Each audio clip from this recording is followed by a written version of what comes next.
네, 안녕하세요. 저는 국제내교육종합대학원 대학교 지구경영학과 국토관리전공 장계환 교수입니다. 오늘은 여러분들하고 변화시대와 지역 명소화 전략에 대해서 얘기를 해볼 수 있도록 하겠습니다. 변화시대. 20세기의 가치관을 가지고 혹시 21세기를 살아가지는 않는가 스스로 한번 이렇게 생각을 해보는 시간이 될 겁니다. 조선시대의 100년의 변화가 지금의 1년의 변화라고 합니다.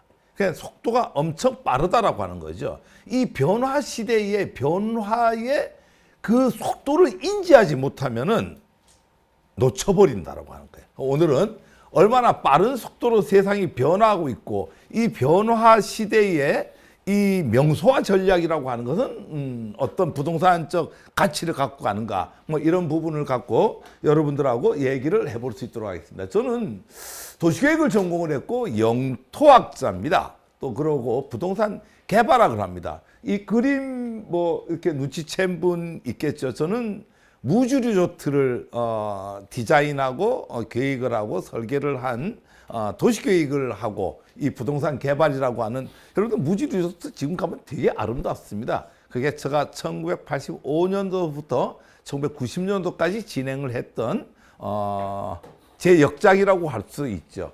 저는 뭐 현재 아까 얘기했던 지구경영학과 교수로 있고요. 전에는 동국대학교 행정대학원의 부동산학과 교수로 지냈고 현재는 한국역사영토재단의 이사장으로 있습니다.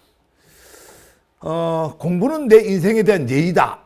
이게 제 생활의 모토입니다. 여러분들 지금 뭐 이 시간에 제 영상을 보는 이 모든 분들이 자기 자신에 대해서 영혼을 아름답게 만들고 살찌우게 만들기 위해서 이제 공부를 하는 거죠. 우리가 일반적으로 외부 사람들한테는 예의를 잘 지킵니다. 지금 과연 내가 나한테 내 자신한테 어떤 예의를 지켰는가 이 부분은 생각해 본다라고 하면은 공부를 하지 않으면 안 된다라고 하는 거죠. 그래서 육체적인 살만 찌울 게 아니라 영혼의 살을 공부를 통해서 찌운다라고 하면은 내가 내 자신한테 엄청난 예의를 지키는 일이다 이렇게 생각하고요. 첫 번째 차트로 이제 변화 시대를 인식하라 이런 얘기를 갖고 얘기를 한번 해볼 수 있도록 하겠습니다. 변화 시대. 이렇게 얘기합니다. 종의 기원을 쓴 찰스 다윈은 이렇게 얘기합니다. 인류 진화에 대한 결론은 강한 종자가 살아남는 게 아니라 어떤 종자가 살아남죠? 뭐 제가 답을 드리겠습니다. 변화에 적응하는 자가 살아남습니다. 여러분들이 일반적으로 강한 사람이 오랫동안 견디고 살아남는 걸로 알지만 절대 그렇지 않습니다. 여기에 관련된 뭐 예를 들어 본다라고 하면은 뭐 이게 펭귄 잘 알죠? 펭귄의 진화를 보면은요. 페루 중부 해안에 화석이 발견됐는데 이 발견된 화석의 펭귄은 약 4천만 년 전의 화석인데 펭귄의 키가 1m 50입니다. 하지만 이 지구촌이 혹한기를 지나죠. 냉대기를 지나면서 지구촌은 엄청난 이 추운 계절을 맞이하게 되는데 그 4천만 년 전에 펭귄하고 같이 살던 강한 종자, 공룡 어디 갔죠? 다 사라지고 없습니다. 강한 자가 살아나는 게 아니라 1m 50되고 60kg의 무게가 되는 이 펭귄이 지금 키가 얼마입니까? 30cm라고 하는 거죠.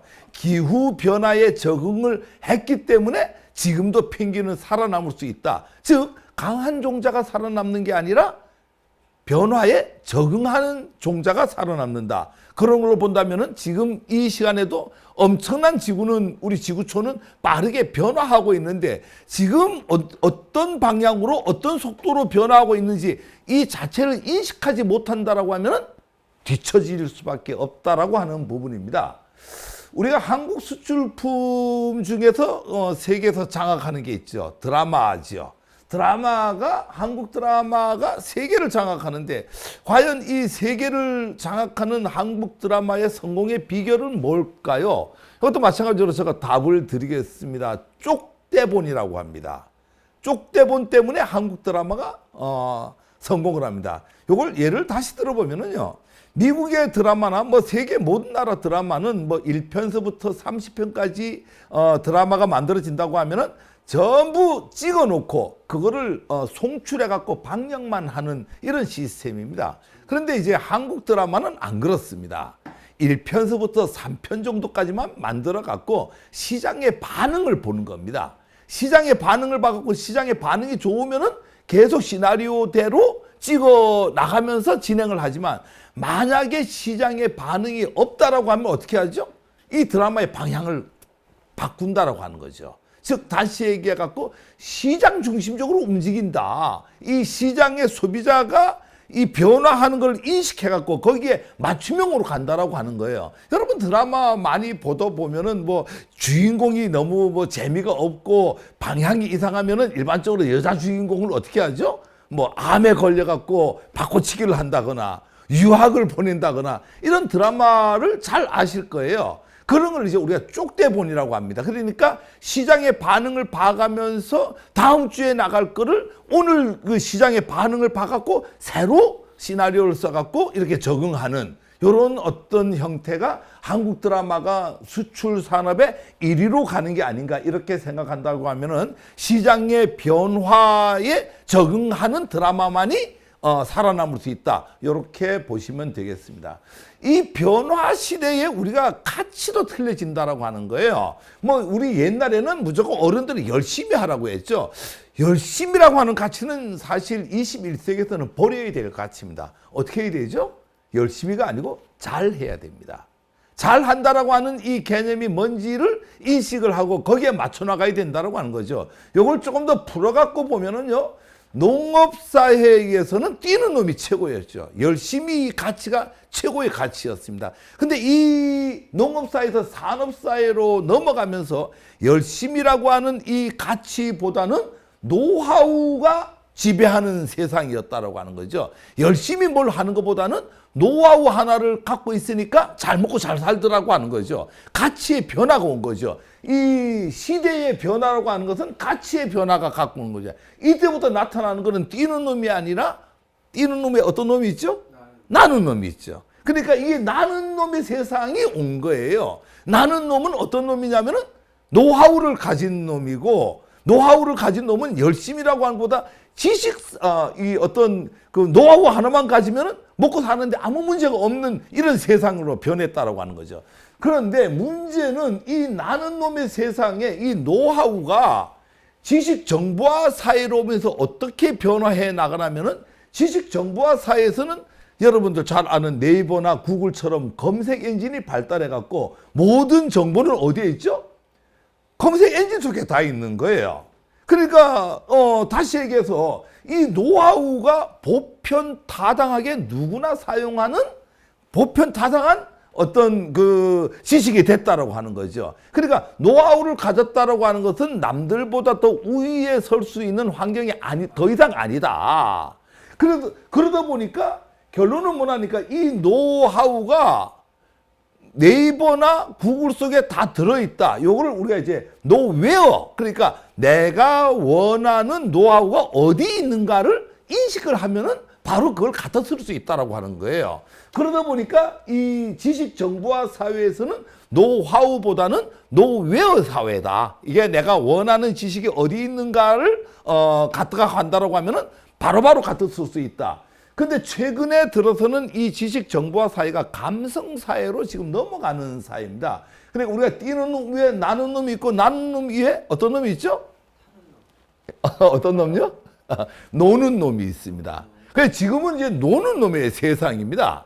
그러니까 이 노는 놈의 세상에 논다라고 하는 게 뭐 술 먹고 노는 게 아니라 자기 하고 싶은 일을, 자기가 원하는 일을 하는 걸 우리가 노는 놈의 세상이라고 합니다. 그래서 지금은 이제 노는 놈의 세상이다 보니까 우리는 직업의 가치, 사회생활하는 모든 가치가 많이 변해 있죠. 그래서 우리가 뛰는 놈 위에 나는 놈, 나는 놈 위에 노는 놈. 그래서 노는 놈 위에는 어떤 놈이 있는지 모르죠.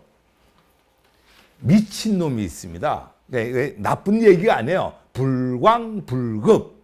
그러니까 미쳐야지만이 미치는 거예요. 이 노는 놈이 자기 하고 싶은 일을 하는데 진짜 미치도록 한다라고 하는 것은 그거는 이미 성공한 인생이 아닌가 이렇게 생각합니다. 그래서 이 변화 시대에는 열심이라고 하는 이 농업사회나 산업사회에서 하던 이 가치보다는 지식 정보화 사회와 감성 사회에 들어오면서 열심이라고 하는 가치보다는 잘해야 된다라고 하는 개념. 이 잘한다라고 하는 게 어떤 거냐? 자기가 잘할 수 있는 걸 하는 게 잘하는 거예요. 그래서 가치의 변화가 오고 있다라고 하는 것을 여러분들 인식을 해야 되고요. 이 변화의 시대는 먹고 사는 방법도 틀려집니다. 이 먹고 사는 방법이 어떻게, 저는 뭐 부동산 학자도 보니까 부동산 개념으로 얘기를 하겠습니다. 이 먹고 사는 개념이요. 이 사진 두 장이 있는데요. 예를 들어서 우리 앞에 있는 선생님이 이제 이 땅 한 100만 평을 갖고 있다고 칩시다. 100억짜리예요. 근데 이걸 갖고 할 수 있는 게 뭐가 있어요? 그냥 내 땅이라고 하는 소유권만 갖고 있는 거잖아. 그죠? 1년에 한 번씩 자랑할 것뿐이 없죠. 1년에 한 번씩 세금 내라고 하면 현금으로 세무서에다가 세금 내야 되고 이외에는 할 일이 없어요. 근데 자산은 얼마예요? 100억이에요.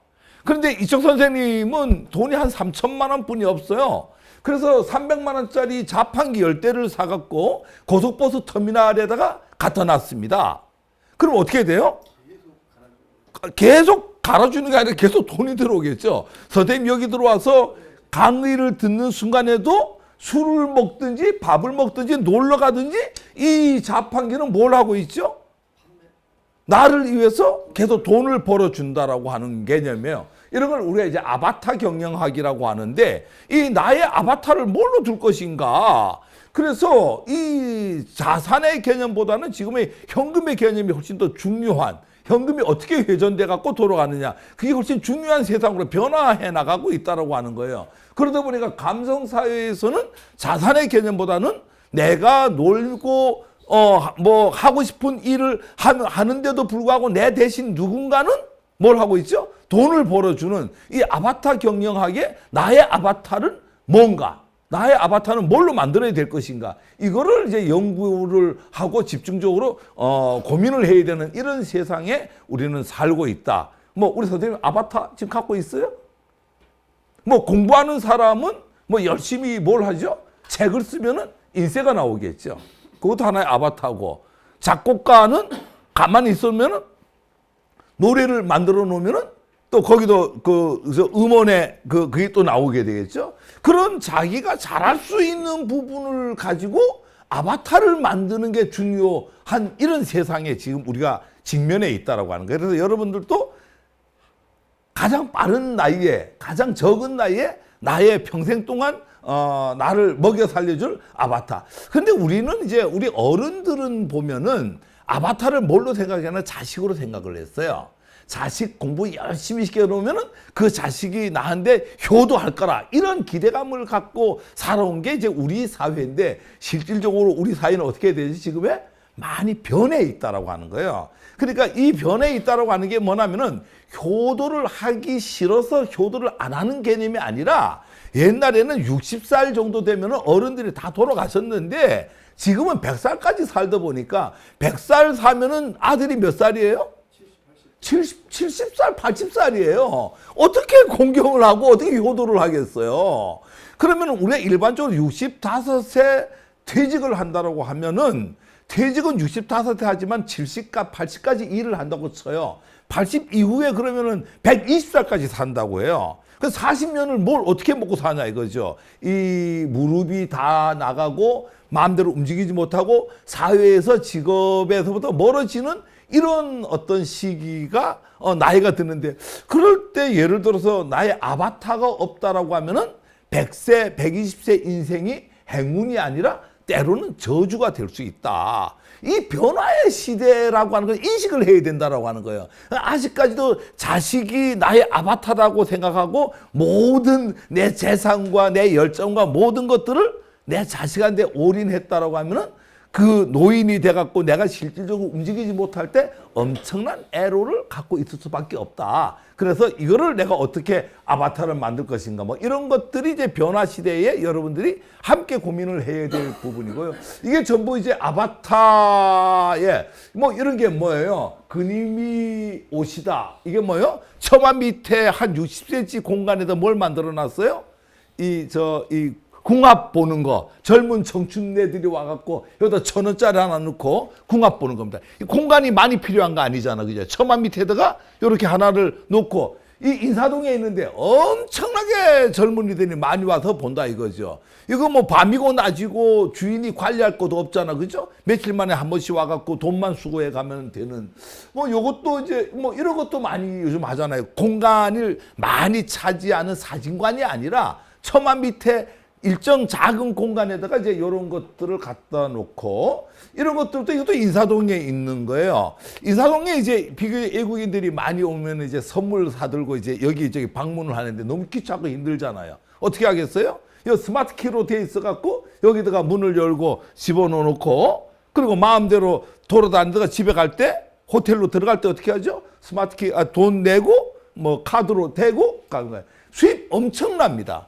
근데 이런 것들이 뭐 특별하게 창업을 하는 개념도 아니죠. 뭐 어디 일정 공간만 조금 있다라고 하면은 이렇게 만들어낼 수 있다. 즉 이런 것들이 모든 것들이 옛날하고는 돈을 버는 방법 자체가 틀려졌다라는 얘기를 제가 말씀을 드리는 거예요. 그러니까 변화의 시대는 변화의 시대에 맞는 하나의 그 돈 버는 방식을 해야 되는데 특히 우리가 100세 인생, 120세 인생을 맞이해서 세상을 살 때는 가장 중요한 거는 내가 움직이지 못할 때 나를 케어해 줄 수 있는 자금은 어디서 나오는가 뭐 이런 것들을 여러분들이 고민을 함께 하고 살아야 될 시장이 온 게 아닌가.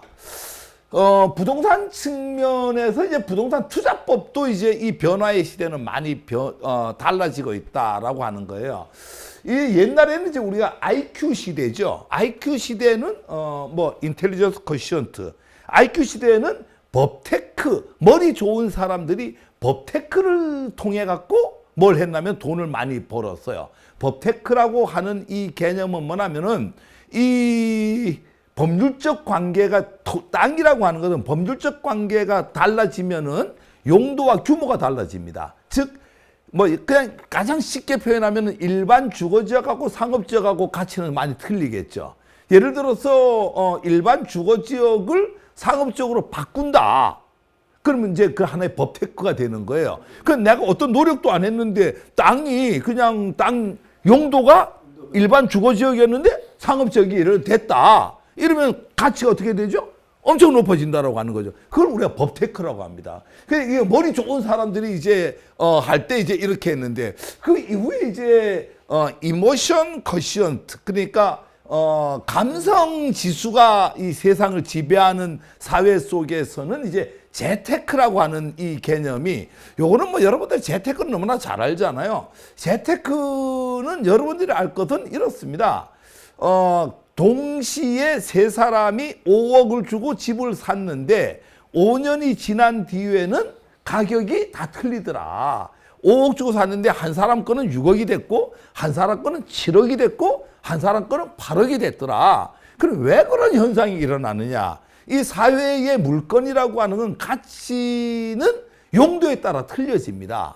그러니까 내가 집이 있는데 갑자기 그 우리 집 앞에 뭐가 오죠? 뭐 지하철이 출구가 하나 나온다 이러면 가치는 옆집보다 더 많이 오르게 되겠죠. 이런 것들이 이제 우리가 재테크에 하는 방식인데 이런 것들은 이제 우리가 얼마나 많은 이 좋은 여건에 좋은 여건을 가진 부동산을 내가 선택을 하느냐에 따라서 그래 부동산은 뭐 특색이 뭐냐니까 자연 상승률이라는 게 있습니다. 시간이 지나면 땅값은 오릅니다. 물가가 오르고 모든 것들이 오르다 보니까 땅값도 오른다라고 하는 거죠. 그럼 아까 얘기대로 5억에 샀는데 5년 뒤에 7억이 되는 것은 자연 상승률만큼 올랐다라고 하는 거예요. 그런데 다른 거는 옆에 지하철에 출구가 하나 만들어지다 보니까 8억이 된다라고 하는 개념이죠. 그런 거는 자연 상승률보다 더 높게 올라갔잖아. 그죠? 그게 실질적으로 돈을 버는 개념이다. 근데 아까 5억짜리가 6억이 됐다. 이거는 어떤 측면에 벌었다고 볼 수는 없습니다. 그냥 뭐 산술적으로는 5억이 6억 돼서 1억 벌었다고 하지만은 예를 들어서 5년 뒤에 그걸 다 같이 팔고 똑같은 조건에 다시 산다고 하면은 다 7억이 됐잖아. 그죠? 자연 상승률만큼. 그렇다고 하면 실제로 8억이 된 사람은 호재성이라고 하는데 호재성 때문에 1억을 가해로 쓸 수 있지만은 6억을 받은 사람은 판다라고 하면은 평균 동일한 가치의 물건을 산다라면은 그때는 7억이 됐기 때문에 1억을 보태야 된다 오히려 뭐 이런 개념으로 본다고 하면 이런 것들은 이제 우리 감성 사회에서 일반적인 재테크 방식이고 그 이후에 이제 NQ 뭐 이런 말대로는 처음 들어보죠. 네트워크 지수를 얘기합니다. 네트워크 쿼션트, 네트워크 지수를 얘기하는데 이 네트워크 지수가 얼마나 높느냐? 네트워크 지수가 높다라고 하는 건 아는 사람이 많아야 된다라고 하는데 이때의 테크 방식은 일반적으로 빅테크입니다. 그런데 이 테크 중에 가장 어려운 게 빅테크입니다. 빚을 진다라고 하는 것은 뭐 여러분들이 일반적인 생각에서는 되게 나쁜 걸로 생각을 많이 할 수 있지만은 빚을 진다라고 하는 것은 엄청난 능력입니다. 능력이 없으면 빚을 질 수가 없죠. 그러니까 우리가 이제 정확하게 회계상에 따진다고 하면 빚이라고 하는 건 뭐예요? 자산입니다. 자산. 부채라고 하는 건 자산의 계정에 들어갑니다. 그러니까 빚을 진다라고 하는 것은 자산이 늘어난다라고 하는 개념으로 이해를 하셔야 돼요. 가장 중요한 것은 빚은 질 수 있는 능력이 없다라고 하는 거예요. 그래서 빚지는 게 되게 어렵다라고 하는 거예요. 이거는 뭐냐니까 네트워크 지수가 아는 사람이 많고 능력이 있을 때 빚을 질 수 있다라고 하는 거예요. 그러면은 아까 제가 이 재테크에서 자연 상승률만큼 5억을 넣었는데 6억이 되고 7억이 되고 8억이 되는데 내가 그 사람들이 다 3억씩 갖고 있었어. 예를 들어서. 그러면 2억을 어떻게 했다는 거예요? 다 은행으로부터 빚을 졌다라고 하는 거죠. 근데 빚을 못 진 사람은 3억뿐이 없으니까 그 당시에 집을 못 샀겠죠. 그러니까 전세를 들어갔어요. 5년이 지났어요. 돈이 늘어나나요? 전세는 그대로 3억이다라고 하는 개념이에요. 만약에 그 사람이 빚을 질 수 있는 능력이 있어갖고 다른 사람처럼 은행에서 2억을 빚을 져갖고 5억을 주고 샀다라고 하면은 6억이나 7억이나 8억이 됐다라고 하는 개념이에요. 이게 이제 바로 이 빅테크라고 하는 건데 그러다 보니까 사실 어떤 측면은 대한민국 아파트는 다 누구 거예요? 다 은행 거예요, 사실은. 근데 이건 우리만의 그런 건 아니죠. 여러분들 뭐 모기지 이런 말 많이 들어봤잖아요. 뭐 모기지론이 어떻다. 그럼 뭐 외국도 전부 이 주택같이 큰 어떤 거는 그 미국 사람들은 특히 목돈을 부동산에서 잠궈 놓는 걸 싫어합니다.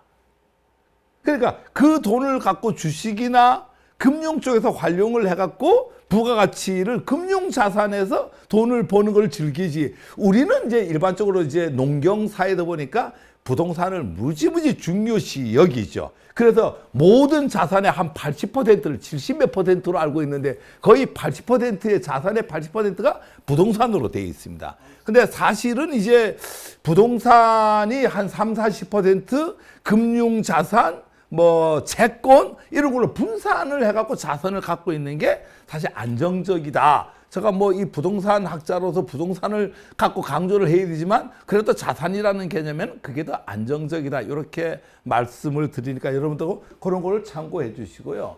그 다음에 이제 이 CSQ 융합 지수를 얘기합니다. 컨버전 소사이어티 거시언트 융합 사회의 지수가 어떻게 들어가느냐. 이 융합지수라고 하는 것은 엄청 중요합니다. 이 현대사회는요, 융합사회예요. 여러분들이 옛날에는 이제 뭐 인문학적 중심으로 본다면은 사람과 사람이 소통하고 살았잖아. 그죠? 지금은 어떻게 해요? 사람이 기계하고 소통하고 살잖아. 그죠? 근데 지금은 그가 또 넘어갔고 기계가 기계하고 소통하는 사회라고 하는 거예요. 그러니까 기계가 기계하고 소통을 한다는 게 뭐예요? 우리가 차를 타고 하이패스를 지나가면은 내 차에 있는 하이패스 기계하고 저기 기계하고 소통해갖고 돈 다 지불하고 하는 이런 사회라고 하는 거죠. 그럼 우리가 지금 상상을 못하는 사회 속에 지금 살고 있어요. 이런 사회 속에서의 모든 것들은 융합이라고 하는 개념에서 이루어진다라고 하는 거예요. 여러분들이 알고 있는 스마트폰 한번 봅시다. 스마트폰이 전화기입니까? 옛날에 그 핸드폰이라 그랬죠. 그 핸드폰 들고 다니는 전화기라고 했는데 지금은 핸드폰이 아니라 스마트폰이라는 말을 쓰죠. 왜 그렇죠? 그게 전화기의 기능을 갖고 있는 건 아니라고 하는 거예요. 뭐 갖고 있어요? 사진 찍잖아, 그죠? 사진기 지금 저 촬영하는 우리 PD 선생님 들고 있는 뭐 이 영상, 우리 전화기 스마트폰으로 뭐도 하죠? 영상도 촬영을 합니다. 그것만 하나요? 인터넷으로 하잖아, 그죠? 그럼 이게 과연 사진기인가, 영상을 촬영하는 기계인가, 인터넷인가, 전화기인가 헷갈리죠? 그 이름을 붙일 게 없어갖고 뭐라고 하니까 스마트폰이라고 하는 거예요, 그냥. 그게 뭐예요? 융합해갖고 이런 깡통 속 하나에다가 사진 기술, 통화 기술, 또 뭐 영상 기술, 또 인터넷 기술, 그 깡통 속에서 다 집어 넣어갖고 우리는 스마트폰이라고 하는데 그런 사회 속에 살고 있다라고 하는 거예요. 그래서 아까 제가 뛰는 놈 위에 나는 놈 있고 나는 놈 위에 노는 놈이 있다라고 했는데 이 노는 놈 세상에서 가장 세상에 잘 노는 사람을 한 명 꼽으라고 하면 물론 돌아가셨지만은 스티브 잡스 같은 인간형이라고 하는 거예요. 자기 하고 싶은 거를 그냥 하는 사람이에요. 그 스티브 잡스 같은 사람들이 일반적으로 그러면 어떤 세상 태클을 하면 휴테크를 한다라고 하는 거죠. 이건 무슨 얘기냐면은 이 CSQ를 만들어 융합지수가 높다라고 하는 것은 휴식을 어떻게 하느냐에 따라서 이 창조라고 하는 것은 쉬어야지만이 창조가 됩니다. 그러니까 아주 일반적인 얘기로 다시 얘기하면 이렇게 얘기를 할 수 있습니다. 창조라고 하는 것은 낯설기가 돼야지 창조력이 만든다. 낯설기는 뭐죠? 낯선 공간에서 낯선 사람들과 낯선 행동을 할 때 창조력이 만들어진다. 그래서 낯설기라고 하는데 낯설기의 반대말이 뭐예요? 매너리즘. 여러분들 매너리즘에 빠졌다 이런 말 많이 하잖아, 그죠? 매일 아파트에서 나와갖고 사무실 갔다가 들어오다가 술집 한번 들렸다가 집에 와서 자고 이걸 막 반복한다라고 하면은 이 인간의 뇌는 굳어진다라고 하는 거예요. 그런데 이제 우리가 콘도미니엄에 가서 하룻밤을 자면서 모르는 사람들하고 어울려갖고 술 마시면서 낯선 사람들하고 거기서 뭐 낯선 행동을 하고 이럴 때 우린 창조력이 만들어진다. 이렇게 얘기를 합니다. 그런 창조력이 바로 이 융합지수를 만들어낸다라고 하는 거예요. 지금은요, 더 이상 발명할 게 없다라고 해요. 이미 발명해야 될 건 다 발명을 했어요. 그걸 어떻게 갖다가 융합시키느냐만 남아있어요. 여러분들 이제 뭐 잘 알다시피 자동차가 이제 무인 자동차 나온다면서, 무인 자동차라고 하나요? 나온다고 하잖아. 그죠? 사실 그 자동차에 특별한 기술이 있나요? 이미 기술은 다 나와 있는 거예요. 자동차라고 하는 데다가 센서는 제어의 기술이잖아. 그죠? 센서가 제어를 하는 거예요. 그러니까 이 모든 것들, 드론이라고 하는데 새로운 기술은 없어요. 기존에 다 나와 있던 거를 결합시키는 거예요. 그런 걸 우리가 이제 컨버전 한다, 융합한다 이렇게 하는데 그 융합 지수가 높은 사람이 뭐하고를 결합시켜 갖고 새로운 상품을 만들어낼 것인가. 뭐 예를 들어서 지금 전화기가 저렇게 생겼는데 그거를 어떻게 시계에다가 전화기를 넣을 수 없을까? 그게 뭐 새로운 기술은 아니고 시계는 시계대로 있는데 이 스마트폰 속에 있는 어떤 통화 기능이라든가 이런 각종 뭐 알림 기능이나 이런 걸 어디다 넣는 거죠? 시계도 넣는 거죠. 이런 식으로 뭔가 없던 것들을 옛날에 에디슨이 이 전기를 발명할 때처럼 그런 어떤 발명은 더 이상 할 게 없다. 이 삼라만상에 나와 있는 발명된 모든 것들을 어떻게 융합시켜 갖고 새로운 어떤 도구를 만들어내느냐. 이게 바로 CSQ, 융합 지수인데 이 융합 지수가 되려고 하면은 휴테크. 어떻게, 그래서 요즘에 많이 느는 게 뭐가 많이 늘어나요? 리조트가 많이 늘어나고 있죠. 이 리조트가 많이 늘어난다라고 하는 것은 이 CSQ를 하기 위한 장소가 만들어지는 거다. 그래서 낯선 공간에 가서 낯선 사람들하고 낯선 행동을 어떻게 해갖고 창조력을 만들어낼 것인가. 이게 이제 바로 우리가 해야 될 일들이다. 이게 이제 매너리즘에 빠지면 안 된다라고 하는 걸 한 가지만 더 강조를 하고 하면은 이렇습니다. 여러분들, 어른들한테 빗자루를 주면은 어떤 생각을 하면은 이 빗자루를 두고 어디를 쓰려고 하는 거지 이런 생각하지만은 5살짜리 아이한테 빗자루를 주면은 어떻게 하죠? 가랑이에다가 끼고요. 어디로 날아갈까 이걸 생각을 해요. 그러니까 나이가 40이 넘으면은요, 도저히 5, 6살짜리 이 두뇌의 창조력을 따라갈 수가 없다라고 해요. 그럼 그렇게 할 수 있는 게 왜 그렇게 됐느냐? 이게 바로 매너리즘에 빠져갖고 그렇게 됐다라고 하는 거예요. 그럼 여기서 벗어날 수 있는 방법이 뭐냐? 다른 거 아닙니다. 바로 새로운 창조력을 길러나가는 수밖에 없다. 이 정서적 감흥만이 감동과 감탄을 자아낸다. 이 두 번째 장은 이런 얘기를 해보는데, 이런 어떤 변화의 시대를 보니까 정서적 감흥이라고 하는 말이 되게 중요하더라고 하는 거예요. 그 정서적 감흥을 일으킬 수 있는 뭔가를 할 때에 사람들이 감동하고 감탄해갖고 거기에 함께 하더라.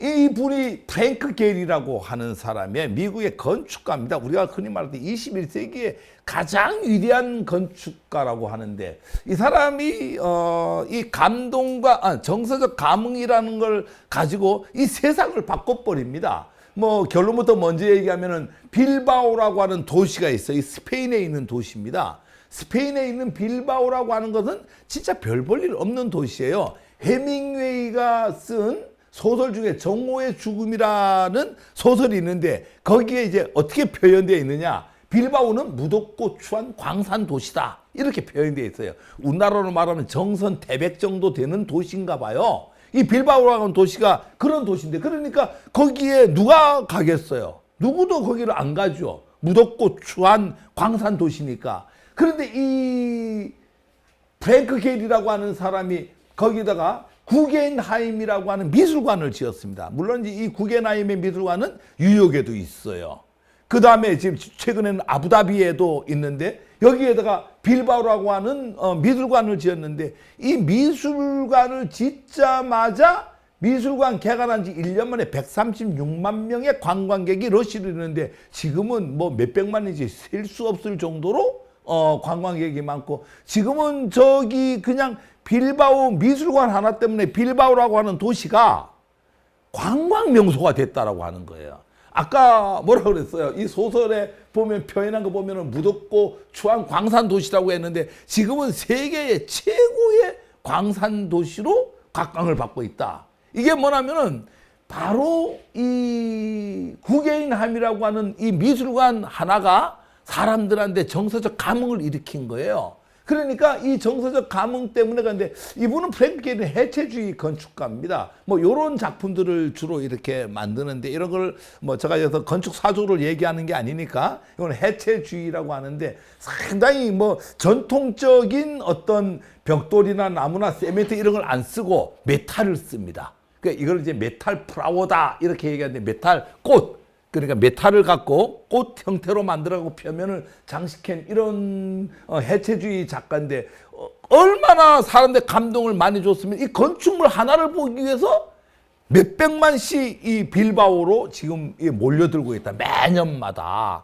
그러니까 이게 지금 이 명소화로 가는 어떤 길이 아닌가. 이게 바로 이제 이런 메탈 플라워로 만든 건데, 이 사람의 어린 시절에는 이제 외할아버지가 철물점을 하다 보니까 매일 그 철물점에서 쇠를 갖고 놀았던 것들이 이제 자기를 자극했고, 그 자극된 게 이제 감성적으로 이렇게 표현이 됐다. 그러니까 노는 놈이라고 하는 건 뭐예요? 남들이 하는 거를 그냥 열심히 따라해갖고 제일 잘하는 게 아니라 내가 잘할 수 있는 걸 그냥 하는 거예요. 가수 싸이가요, 세계에서 노래를 제일 잘 부르는 남자가 아니에요. 대한민국 그 많은 가수 중에서 가수 싸이가 노래를 제일 잘하나요?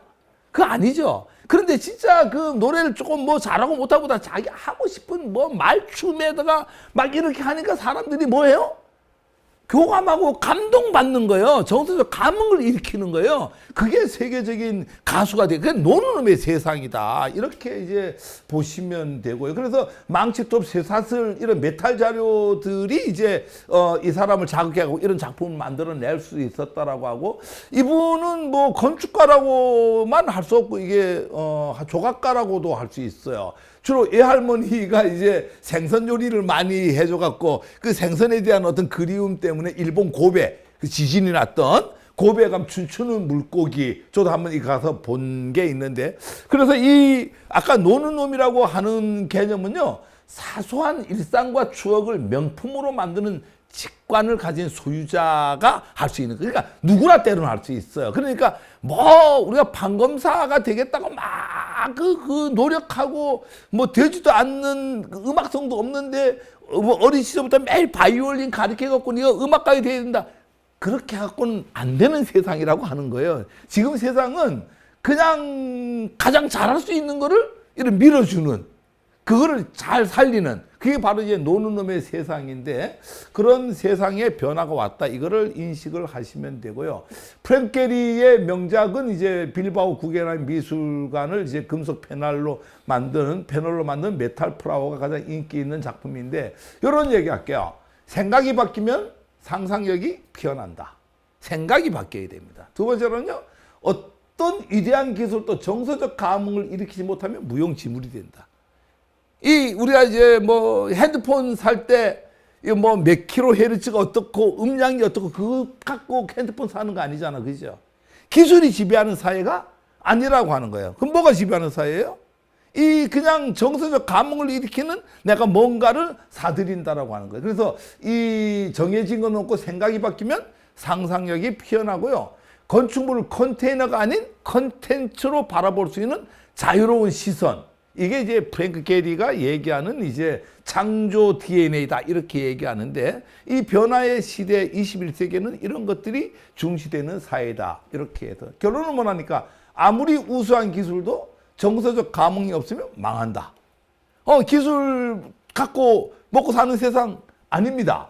이 정서적 감흥을 일으키는 이 세상입니다. 그래서 모든 것들을 어떻게 정서적 감흥을 일으키냐, 여기에다가 이제 있는데, 기술이 아니라 정서적 감흥이다. 이게 뭐 여러분들 잘 알잖아. 옛날에 우리 그 소니 많이 들고 다녔죠. 워크맨. 이거 뭐예요? 삼성의 마이마이. 누가 보더라도 이게 좋아 보이는 거예요. 그런데 이제 이 삼성이 이걸 따라잡기 위해서 엄청난 기술적 지원을 했는데, 아무리 봐도 삼성에 봤을 때 기술 똑같은 거야. 눈 감고 음질 들어보라면 똑같아. 그런데 이게 2배로 비싸거든요. 그래서 사람들 어디로 사요? 이걸 사는 거야. 이게 싼데도 불구하고 이걸 안 사는 거야. 왜 그런가? 사람들은 실제 디자인 때문에 그렇다 이랬어요. 그래서 삼성에서 최고의 디자이너를 구해갖고 디자인을 한 겁니다. 그렇다고 바뀌나요? 안 바뀌더라고요. 그래도 이게 2배가 비싸도 워크맨을 사더라. 그게 뭐냐? 봤더니 바로 이 삼성이라고 하는 이거는 기술적인 우위를 갖고 하려고 노력을 했는데, 이 소니의 마이마이는 정서적 감흥을 일으켜 갖고 소리 이외에 기술 이외에 뭔가 이 갖는 데 대한 자부심을 느끼게 만들고, 지금 현대로 말하면 어떤 거예요? 아이폰의 전략이죠. 뭐 아이폰이 전화기가 더 잘 됩니까? 아이폰이 인터넷이 잘 됩니까? 아니잖아, 그죠? 젊은 애들 아이폰 가지라고 노력을 하고 있다라고 하는 거예요. 왜 그래요? 정서적 감흥을 일으키는 거예요. 이런 것들이 되게 중요한 세상인데요. 사실은 뭐 여러분 잘 알지만은 이 애플의 아이폰 내에 있는 통신 기술의 67%가 삼성과 LG의 기술이에요. 여기 아이폰은 실질적으로 통신의 기술이 없어요. 특허도 몇 개 없어요. 다 여기 삼성의 기술이에요. 그럼 어디가 더 많이 팔려요? 어디가 더 비싸게 팔려요? 아이폰이 더 많이 비싸게 팔린다라고 해요. 그 이유가 뭐냐? 얘네들은 기술로 승부를 안 하는 거예요. 몇 년 전에 삼성하고 아이폰, 애플하고 특허 전쟁 벌렸죠. 그 특허, 우리 일반적으로 특허 전쟁을 벌린다면 특허 전쟁의 내용이 뭐예요? 기술이잖아, 그죠? 근데 애플하고 삼성하고 기술을 갖고 했나요? 아니죠. 이거 이 라운드 갖고 했죠, 이거. 이거 왜 뺏겼느냐 갖고 했죠. 옛날에 삼성은 다 이렇게 각이었단 말이에요. 근데 이거를 이제 얘네들이 이제 애플이 이렇게 라운드 갖고 했는데, 이거 왜 따라 뺏겨갖고 이렇게 라운드로 했느냐를 갖고 특허 전쟁을 벌린 거예요. 이게 뭐예요? 기술이 아니고 각이냐 라운드냐라고 하는 개념은 다른 거 하나도 없어요. 정서적 감흥을 일으킬 수 있는 어떤 디자인이냐 아니냐, 그 단순한 디자인을 얘기하는 거 아니에요. 물론 이제 거기에 브랜드에 관련된 아이덴티티 포함이 되는데, 이런 것들이 이제 중심이 되는 사회다. 기술이 아니고 정서적 감이다. 그러면은 이 변화의 시대에, 오늘 제가 뭐 부동산, 도시교육, 부동산을 전공하다 보니 오늘은 그러면 이 변화의 시대에 과연 지역 명소화 전략은 어떻게 들어가느냐, 요걸 한번 또 여러분들하고 한번 대화를 좀 나눠볼 수 있도록 할게요. 소비자가 아까 이 변화 시대다 보니까 행태가 상당히 변화하고 있는데, 이 변화 시대 중에 여러 가지가 있는데, 제가 오늘 갖고 온 거는 관광시장 하나를 갖고 한번 얘기를 해볼게요. 여러분들 가장 이해하기 쉬운 쪽이니까 관광시장 갖고 얘기를 해볼게요. 관광산업의 트렌드가 지금 바뀌고 있습니다. 여 어디죠? 울산바이죠. 강원도 관광이 가장 대표적인 거예요. 옛날에는 뭐 우리 할머니 할아버지 시절만 하더라도 농번기 되면은 일단은 전부 버스, 관광버스 타고 어디 가죠? 울산바이 보러 갑니다. 근데 최근에 들어서 울산바이를 보러 가는 사람은 별로 없다라고 하는 개념이에요. 한 번은 이제 우리 경주의 옛날 시장님이 이제 저한테 국장님하고 과장님을 저한테 보냈어요. 보내갖고 경주 관광을 어떻게 했으면 좋겠습니까? 이래갖고 제가 뭐라 그랬나 이런 얘기했어요. 경주 관광, 대한민국의 보문 관광단지 같으면 대한민국의 대표적인 관광단지인데, 제가 이런 얘기를 했습니다. 경주는 불국사하고 석굴암을 버리면은 경주 관광이 살아납니다. 이러니까 그 국장님이 그냥 깜짝 놀랐죠.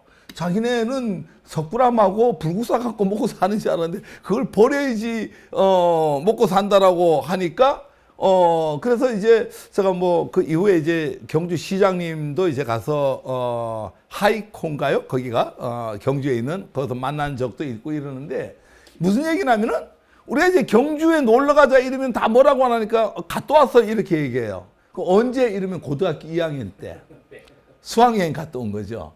이게 무슨 얘기냐면은 불국사나 울산바이나 한 번은 보러 가는데 두 번을 보러 가지 않는다라고 하는 거예요. 한 번 갔다 온 사람은 다시는 안 가려고 하는 거예요. 왜? 갔다 왔으니까.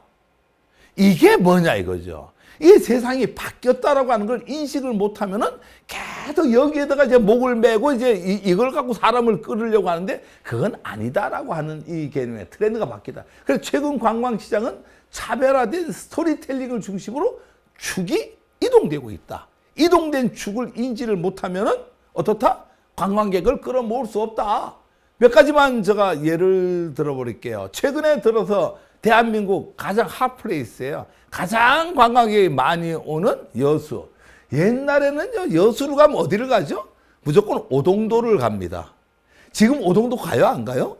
진짜 안 갑니다. 지금 여수를 가면 어디를 가죠? 그거 없어요. 그냥 여수를 갑니다. 옛날에는 오동도를 갔는데 지금은 어디 가는가? 여수를 가요. 뭐 하러 가요? 여러분 너무나 잘 알아요. 여수 밤바다. 이 여수 밤바다 보러 가는 거예요. 그냥 밤바다에 가갖고요, 그냥 그 페리선 배를 타고 가면은 바다 가운데 가면은 위에 뭐가 폭죽이 터지고요. 그거 즐기다가 그 즐기다가 폭죽 터지는 거 즐기면 어떻게 해요? 흥분하죠, 그죠? 흥분하니까 배에서 내리자마자 다 어디로 가요? 전부 거기 횟집에 다가 꽉 차버리는 거예요. 밤새도록. 그 끝나면 어디로 가요? 흥분을 가라앉히지 못해갖고 노래방을 가는 거예요. 노래방 끝나면 밤에 집에 못 가잖아요. 어디로 가야 돼요? 호텔로 가야죠. 그러니 이 자체가 선순환 구조에서 여수 밤바다 하나가 여수를 먹여 살리는데, 제가 여수 시민들을 만나고 얘기 들어보면은요, 얼마나 재미있는 얘기를 하면은 밤이 되면은 일부러 불을 켜기 운동을 해요. 그 케이블카가 있거든요. 이거 혹시 없나요, 여기에? 이 케이블카 있죠. 이거 타고 가면은 여수 시내가 불이 한 등이라도 더 켜져야지 어떻게 되죠? 여수가 보다 아름답잖아, 그죠? 그래서 이 시민들도 자발적으로 불 하나 더 켜기, 뭐 운동은 아니지만은 그런 그걸 마인드를, 시민으로서의 마인드를 갖고 있다라고 하는 거예요. 그게 점점 더 여수를 살리고 여수가 밤바다가 점점 더 아름다워지는 거예요. 그래서 이런 어떤 그냥 여수 밤바다를 그냥 보러 가는 거예요. 갔더니까 뭐 러시아 카페도 있고요. 뭐 이런저런 뭐 벽화마을도 있고 있는 거예요. 그래 더 이상 이 오동도라고 하는 걸 팔아갖고는 답이 안 나온다. 강릉 더 재미있어요.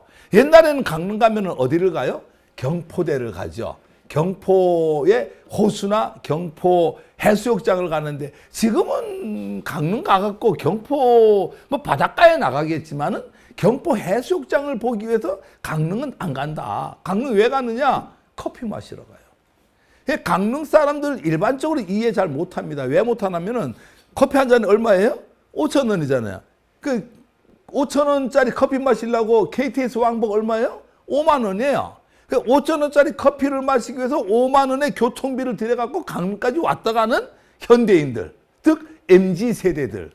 그들의 이 변화를 읽지 못하면은 지역은 명소화 만들 수 없다라고 하는 거예요. 우리 아까 선생님 뭐 서촌 얘기를 하시면서 랜드마크 얘기하셨는데 소비자가 원하는 쪽으로 안내를 해야지 그 안내 안 해도 돼. 소비자는 저절로 그쪽으로 모이게끔 돼 있다는 거. 시장의 변화라고 하는 것은 소비자의 행태의 변화가 이미 이루어졌다 이렇게 보시면 되는 거예요. 그래서 이 강릉에 가면 테라로사라고 하는 엄청난 이 테라로사는 앞으로 스타벅스를 능가할 거예요 아마.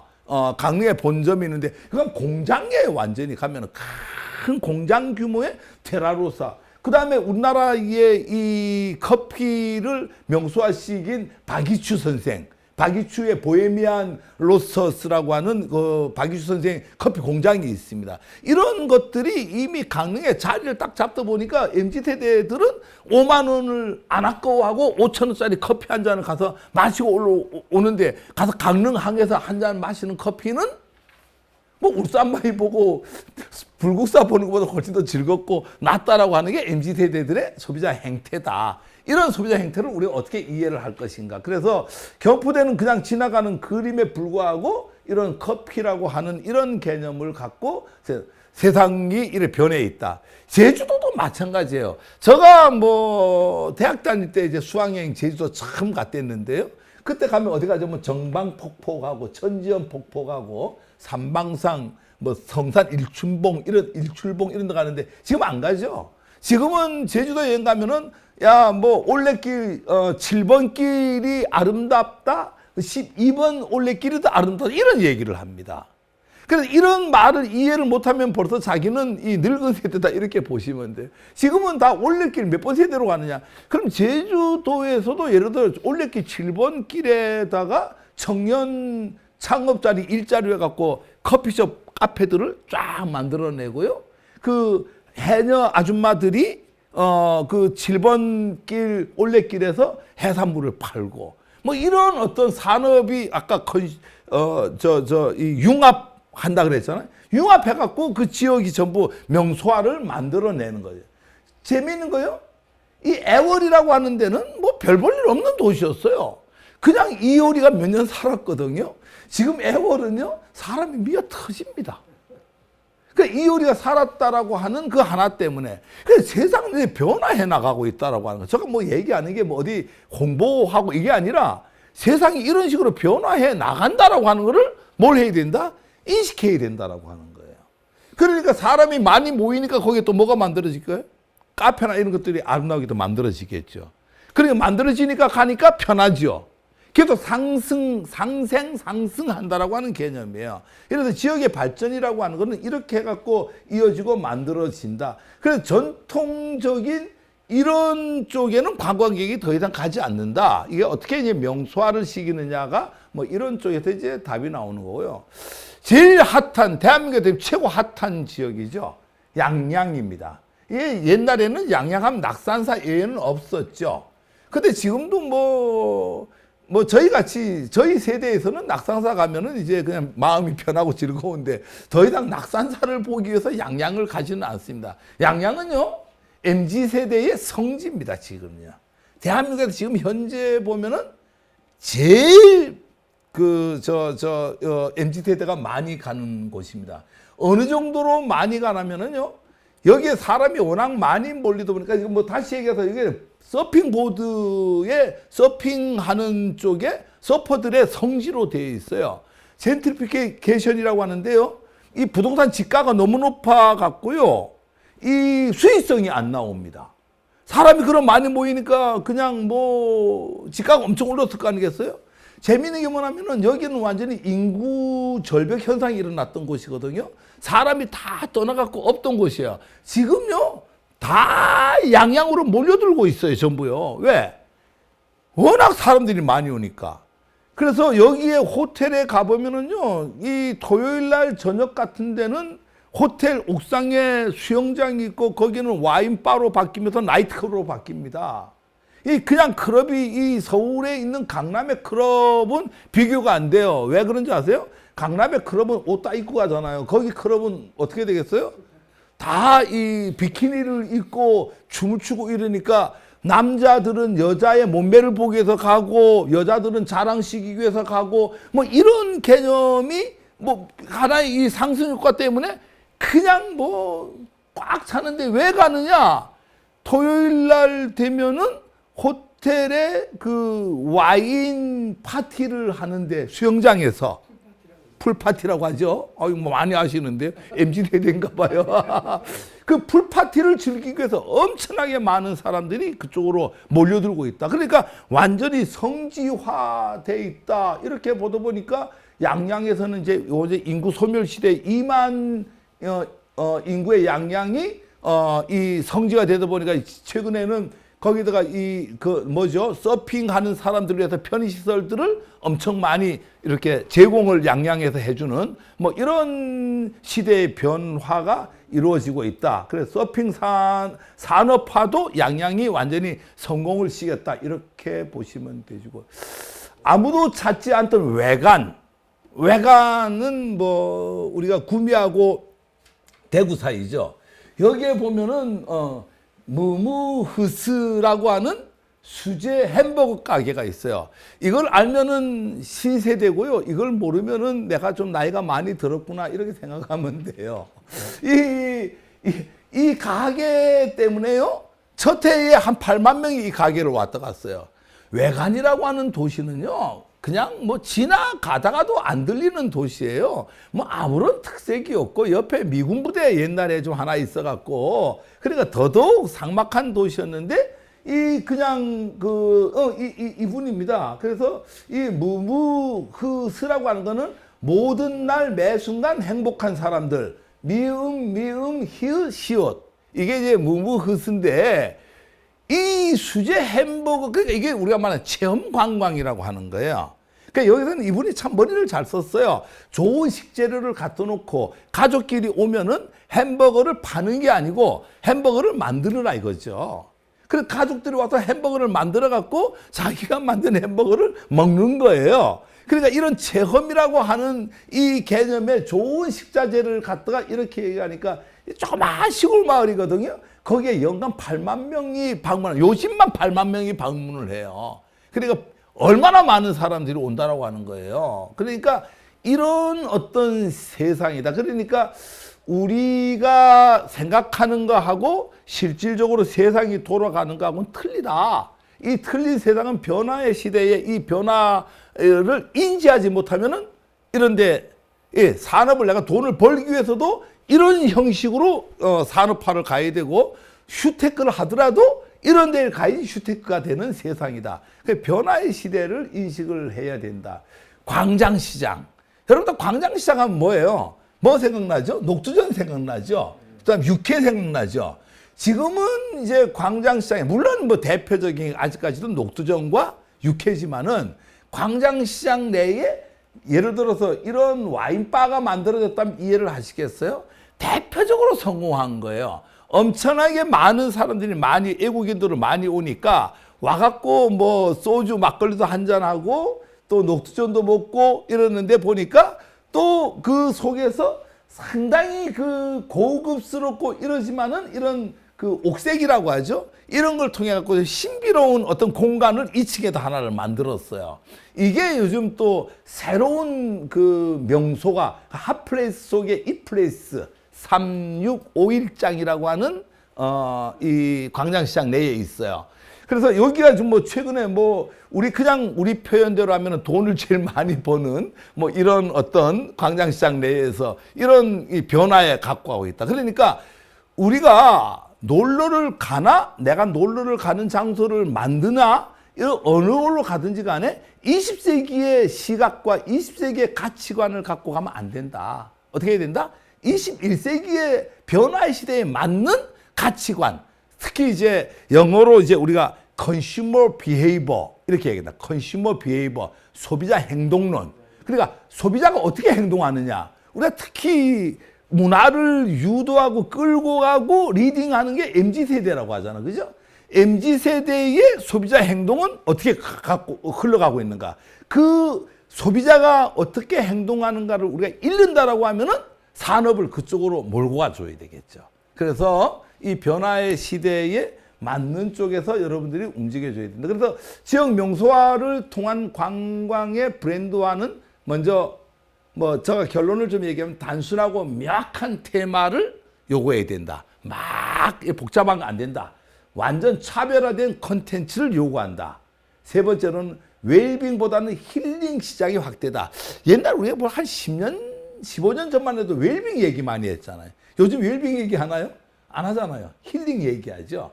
워낙 사회가 복잡하고 이러니까 치유의 개념에서 이런 어떤 힐링 시대가 웰빙보다는 힐링 시대가 그러니까 다시 얘기해갖고 영양 부족으로 죽는 사람은 없다 이거죠. 뭐 때문에 죽어요? 영양 과다 때문에 죽는다. 건강에 해치는 게 영양 부족. 그러니까 우리 웰빙은 영양 부족을 채우는 게 웰빙이에요. 근데 힐링은 너무 영양이 과다하니까 어떻게 치유하느냐의 개념이다라고 하는 거죠. 그래서 이런 웰빙보다 힐링의 시장이 확대되고 주간보다 야간이 수익성이 좋아 머무를 수 있는 테마가 요구된다. 뭐 이런 것들이 이제 21세기에 들어서 갖고 많이 요구되는 어떤 명소화 전략 중에 하나고요. 포토존 중심의 관광객이 홍보 요원을 자처한다. 여러분들은 인사동의 쌈지 건물을 모르죠? 알고 있습니까? 쌈지의 4층에 뭐가 있는지 혹시 아세요? 옥상이에요. 그 이제 한국 사람들만 몰라요. 그 중국 사람들은 다 알아요. 우리는 예를 들어서 파리 가면은 어디다 사진 찍어요? 그 에펠탑 앞에 가 사진 찍잖아요. 중국 사람들이 한국 오면 어디다 사진 찍어요? 쌈지 빌딩 4층에 포토존에서 사진 찍습니다. 그래 이제 한국 갔다 온 거예요. 그 이제 그 스피럴 건물이라고 하거든요. 저 한국말로 뭐죠? 달팽이. 그러니까 우리가 로드샵이라고 하잖아. 그죠? 1층에 샵을 보면서 걸어가는 거 좋아하잖아. 그죠? 근데 이 달팽이 모양은 4층까지 올라가는데 다 뭐예요? 계속 달팽이가 계속 로드샵이죠. 1층이잖아. 그죠? 꼭대기 딱 올라가면 뭐가 있냐면은 포토존이 있어요. 그 포토존에서 사진을 딱 찍으면은 누구든지 우리가 에펠탑 앞에 사진 찍은 거 딱 올려놓으면은 얘 프랑스 갔다 왔네? 자랑하듯이 중국 사람들은 그 쌈지 빌딩 옥상 그 포토존에서 사진 하나 딱 찍고 오면 뭐가 돼요? 한국 갔다 왔네 자랑하는 거예요.